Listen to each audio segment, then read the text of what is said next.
Hi, I'm Cliff May, host of FDD's Foreign Podicy podcast, and I'm pleased to share with you, our Foreign Podicy listeners, an exclusive preview of a new limited podcast series from the Foundation for Defense of Democracies, hosted by my friend and FDD's chief executive, Mark Dubowitz. The new podcast is called The Iran Breakdown. Now, I've known Mark for more than 20 years, and I don't know anyone as obsessed with every element of the Iran threat and challenge. That's why I'm excited that he's going to be releasing a masterclass on all things related to the Islamic Republic and the diverse peoples it rules and torments.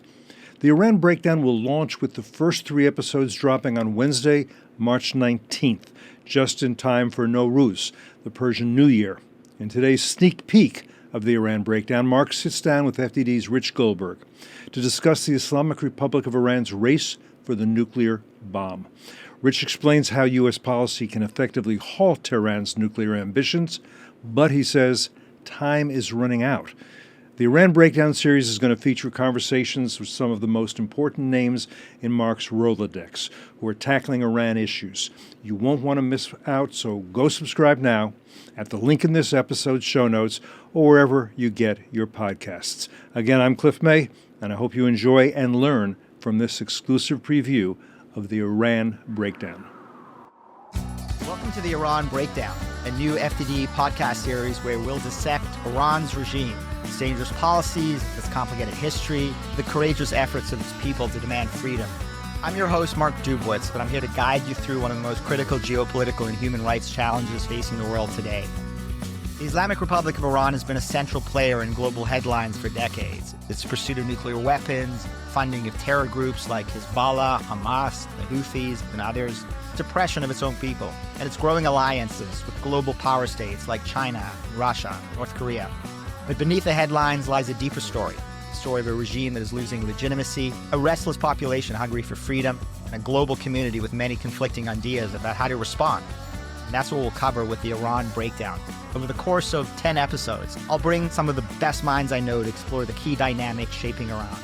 From its relentless pursuit of regional dominance to the mounting cracks within its authoritarian leadership, Israeli blows to its axis of resistance, and its expanding nuclear weapons program, we're going to tackle the big questions. How did we get here? What are the regime's goals? What should the U.S. administration do to stop the regime? Most importantly, how can we support the brave Iranian women and men who every single day speak and act out against the oppressive government? Beyond the geopolitics, I hope you'll join me in also celebrating Iran, its rich and diverse heritage, its incredible history, vibrant culture, and the aspects that truly define its people, not its rulers. Millions of Iranian women and men, young and old, have taken to the streets for decades, chanting death to the dictator, death to the Ayatollah, risking everything to demand change. Their bravery reminds us that while the regime dominates the headlines, it's the people of Iran who define its soul. So it's time to dive deep on Iran, to cut through the noise, get beyond the headlines. Please subscribe on YouTube or Spotify, Apple Podcasts, wherever you prefer to get your podcasts. This is the Iran Breakdown, so let's break it down. Rich Goldberg, great to have you on the podcast. It's great to be here. I feel like we know each other, and now we're on a podcast together. It's amazing. Well, it's amazing. I mean, it occurs to me, Rich, I think I've known you almost 2 decades. I worked with you on Iran policy, beginning when you were a young staffer working for then Congressman Mark Kirk, and then obviously in the Senate, where you're working for Senator Kirk, and then Rich worked in the White House as the director in charge of countering Iran's nuclear program. So big jobs. Also, I think you took some detours as chief of staff to Governor Rauner of Illinois, and obviously served our country with distinction in the U.S. Navy. So, first of all, thank you for your service. Thank you for all you've done. And I can think of no better person to talk about Iran policy under the Trump administration than you, Rich. So let's break it down. Let's do it. All right, let's begin where we are. Trump has come in. He's facing a serious threat in terms of Iran's expanding nuclear program. Where are we? Position us with respect to the nuclear threat that we face, and then we can talk about the way forward. So I always like to make analogies that translate this to people at home listening. And if you're somebody who's watched the Super Bowl recently and you're thinking about football analogies, I think the Iranians are sort of on the 1 yard line right now of the nuclear threshold.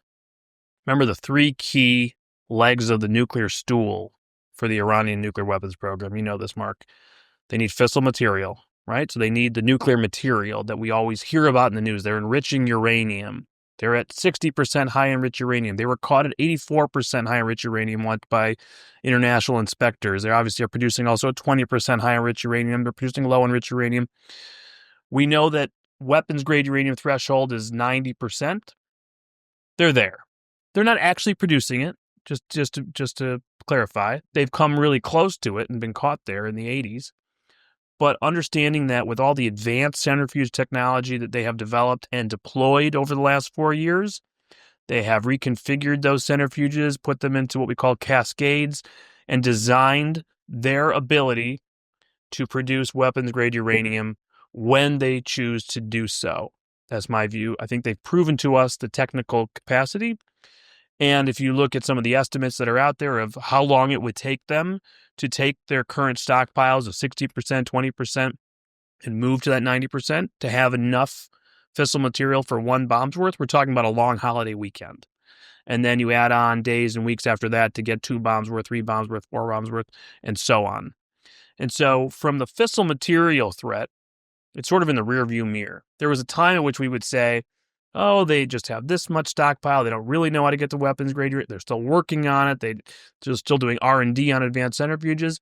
I think that time has come and gone, and we should talk what that means prospectively for any sort of arrangements that you would negotiate with them, because it changes the dynamic fundamentally. But that's one leg of the stool. Second leg of the stool, delivery systems, right? If you had a nuclear weapon, how would you deliver it? Well, they have ballistic missile. They have cruise missiles capable of carrying nuclear weapons, and they've proven that they know how to use them, and they will use them, in fact. And twice last year, we saw them use ballistic missiles against the state of Israel for the first time in history. So the delivery systems are there and continue to be tested.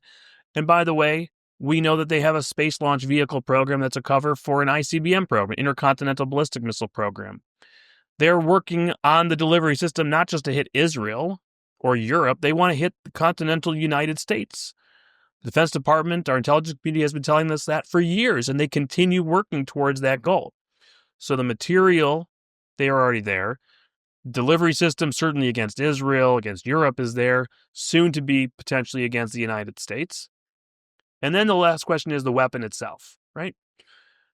That's the part that we've never been able to say, gotcha, you're doing the weapon. You know, we had the intelligence community telling us that they halted the formal weapon program back in 2003. We had evidence from the International Atomic Energy Agency showing that at least it went on in different ways through 2009. The nuclear archive that the Israelis found, the Mossad brought out of Iran back in 2018, shows us details, and then some of these sites that the UN has tried to get into and has taken soil samples to at certain places, finding evidence of nuclear material, all sort of has alarm bells going off saying, we think something's still happening somewhere, but nobody can say, here it is, smoking gun, you're working on the weapon here. We know that there's a secret nuclear military organization called SPND with nuclear weapons scientists still employed, which was headed until his death by the godfather of the nuclear weapons program, Mohsen Fakhrizadeh. But we haven't been able to say you're doing weapon work. And the IC, the intelligence community, never changed its position since 2007 that the program had halted and there was no formal weaponization activity going on until recently. And we know now in the last few months that has changed. Now, you have people caveating and saying different, well, we don't think they're making a nuclear weapon today, but no longer can the intelligence community tell us that Iran is not engaged in a weaponization activity. And in fact, we have leaked unclassified reports saying that they are working on computer modeling towards a weapon, which the UN itself, the JCPOA, the old Iran nuclear deal, called a weaponization activity. It's obviously one of the first steps as you're testing, as you're thinking about how. By the way, the United States doesn't test nuclear weapons today. We haven't done it in many, many, many years. How do we test our nuclear stockpile? So computer modeling. Computer modeling. Right. What are they doing? So it's not like nothing. This is a real part of weaponization activities that they're working on. Why are they doing that? What else are they doing? Who's working on it? Where? We don't have answers to those questions. One last thing I'll leave this topic with is, what if they're not working towards a warhead? What if they're not working on the miniaturization aspects that we all saw in the nuclear archives and what we think they were working on back in 2003 in the Ahmad program and fitting a nuclear weapon on a missile to deliver in a traditional sense and then building up a stockpile of these nuclear weapons? What if they just want to go boom in the desert? A crude nuclear device to do that. Well, that's a lot shorter amount of time, probably a lot easier to accomplish. And Rich, give us a sense, of how long this will take. The estimates of the U.S. and intelligence community about building a warhead versus a crash program and a crude nuclear device. What are we talking about in terms of months, years? The public estimates that you've seen are a year, 18 months, depending on Israeli estimates, American estimates. To build a warhead. On the warhead, mm-hmm. A few months, 6 months or less on the crude nuclear device. And we don't know where they're at right now. Right. Maybe they're already working on it. Right. And just to put a finer point on that, because there's been so much discussion about building a warhead that they could have fixed to a missile. But why would Iran decide to short circuit it, do a crash program, and just merely do a crude nuclear device in 4 to 6 months? Well, you declare yourself a nuclear power. You show that you are a nuclear power. You cross the threshold. And you don't actually know what else they're doing. You don't know where else they've built certain things. Where did the material come from? There's a lot of hypotheticals built into this, right? If something goes boom, there was fissile material involved. Did it get diverted? Did they, in the known sites where the IAEA, the UN inspectors go and see things, did they close them down for a certain amount of time? Did they, say there was a fire in a facility while they start diverting nuclear material? Is there some other place they're enriching uranium that we don't know about? Is there a crash program somewhere? That would be involved in it. If that ever happened, you would have to wonder what steps led to that moment. But the minute it happens, the intel picture just gets flooded with reports of rumors of this is going to happen. Oh, Hezbollah has a suitcase bomb now. Oh, there's a dirty bomb potential now to terrorist organizations. Oh, just the whole strategic paradigm shifts. Buying Iran more time. Everybody's a little more afraid. You think that we're extorted today with the threat of nuclear weapons? What happens when they actually go boom? And then they say, oh, you really want to come after us? We might be able to go boom again. Maybe we got more surprises for you in a couple months. Well, which is two things I want you to address. First of all, you've laid out today that Iran is a threshold nuclear weapons power, right? It has the fissile material to produce multiple bombs. It's got long-range missiles to deliver it to Israel, Europe, and one day to the United States. And it's begun initial weaponization work, which puts it on a pathway to develop a warhead or a crude nuclear device. So 2 questions come out of that. The first is, when did all this nuclear expansion occur? We had a nuclear deal in 2015. President Trump withdrew from that deal in May of 2018. And so give our listeners just a view of when all of this expansion occurred. Did it occur under Trump? It occurred under Biden? When did this actually happen? And the second thing to address is the JCPOA. Is it not fair to say that this is exactly what the JCPOA was designed to do, was to prevent all of these pathways to nuclear weapons? And Rich, wouldn't we have been better off if we had stayed in the JCPOA and not withdrawn in 2018? Would Iran be much further away from having nuclear weapons than they are today? So I think we need to address that before we talk about the way forward. There are 2 fundamental fatal flaws in the JCPOA that directly result in the threat in front of us today, and that threat was inevitable because of the JCPOA. 2 fundamental ones. I know a lot of people talk about sunsets and, they should have been longer sunsets. I honestly, I could care less about sunsets because it's just being held to the promise of a radical Shiite maniac, dictator in Iran who just wakes up one day and says, yeah, I have a sunset. It's today, so thank you for whatever the JCPOA says. 2 things. Number 1, verification. And number 2, dismantlement. Neither occurred. The first thing you would think in a business negotiation, in any negotiation, is to say to the other party, show me everything you got. Declare your program. I want maximum information on everything you currently are doing and have done so that I know if you're making a concession. So I know the extent of your activities and knowledge and advancement and who's worked on what and what facilities you have and how many things you put away somewhere. They never came clean in the JCPOA. They never were forced to declare all their past nuclear weapons activities and show a chain of custody from 2003 onward to 2018. In fact, when you see satellite imagery emerge in 2018 of sites, unexplained warehouses with containers being moved out of buildings, soil being thrown up and down to try to hide things from inspectors, multiple other sites inspected in 2019 and 2020 showing the presence of nuclear materials completely unexplained, yet somehow we think tracing back to that nuclear weapons program, you have a fundamental breakdown in verification, which means anything they assured us in JCPOA, anything they conceded or said there's a restriction, you have no idea of knowing if it's a restriction. So when then Secretary of State John Kerry was lead negotiator for the United States on the JCPOA, said at the time, Iran doesn't have to come clean because we know everything we need to know about Iran's nuclear program. What's your reaction to Kerry's John assertion? Kerry did not know that there was a secret nuclear weapons archive sitting in a warehouse in Tehran. Certainly never knew the contents of it. And I don't think anybody else did until the Israelis revealed it. And we've learned a lot about the program from those documents. And then you could go down the list of sites like Turkuzabad and others that have been visited by the IAEA. John Kerry probably can't even spell it. Never heard of them. So how does he know all about the program? Never heard about these sites? Why is there nuclear material there, Mr. Kerry? He has no idea. Because they've never fully come clean. He's never been inside of a military site. By the way, neither has the IAEA. They've never visited SPND offices. Couldn't even tell you where they are. No one's interviewed a nuclear weapons scientist and sat down and said, tell me what you did. What have you been? Nobody could tell me an accounting of exactly how many nuclear-capable missiles they have and where they are. So the program is completely unverified. There are aspects that are subject to verification. But in totality, the program is unverified. Therefore, if I were conducting a negotiation and I don't even know what the person on the other side of the table has to give up, and I'm saying, sounds good, you're making a really good concession here. How do you know? Mm-hmm. You don't even know everything you got. Right, so you can't verify what you don't know. So that's one piece. Right, and dismantlement? Dismantlement.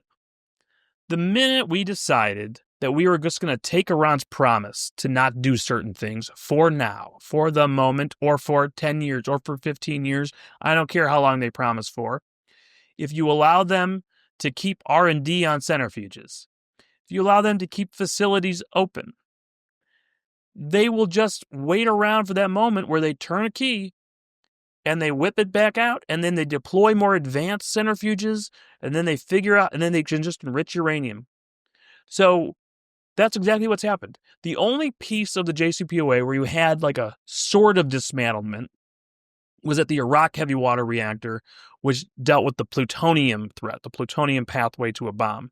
And even then, what happened was they poured concrete into the core to render it dysfunctional until such time under the JCPOA, they were supposed to retrofit the facility away from being one that could be a plutonium threat.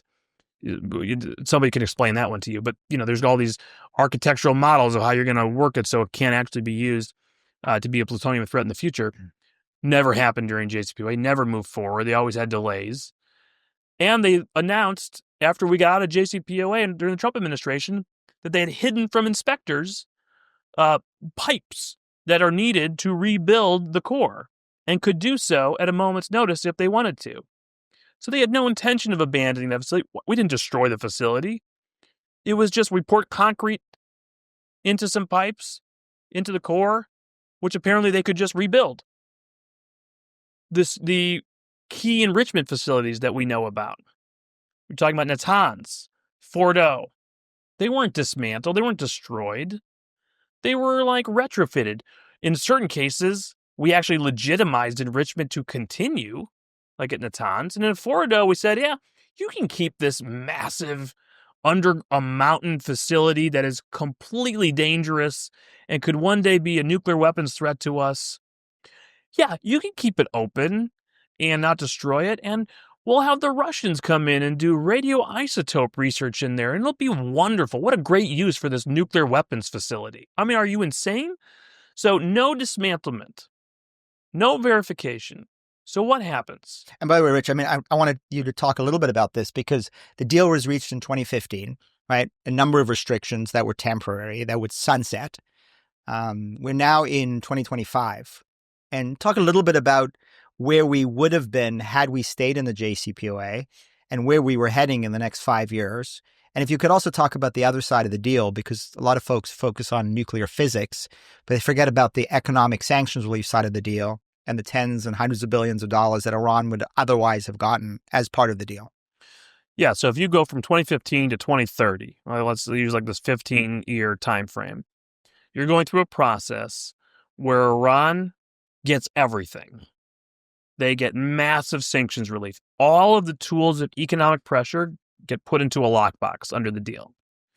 Can't use them. They can sponsor terrorism. They can build their long-range missiles. They can foment wars throughout the Middle East. They can plot assassinations in the United States. Like, anything you want. All of the sanctions that you would use against the regime are off the table. Central Bank of Iran, oil, sector-based sanctions, everything. Gold, precious metals, everything, just gone.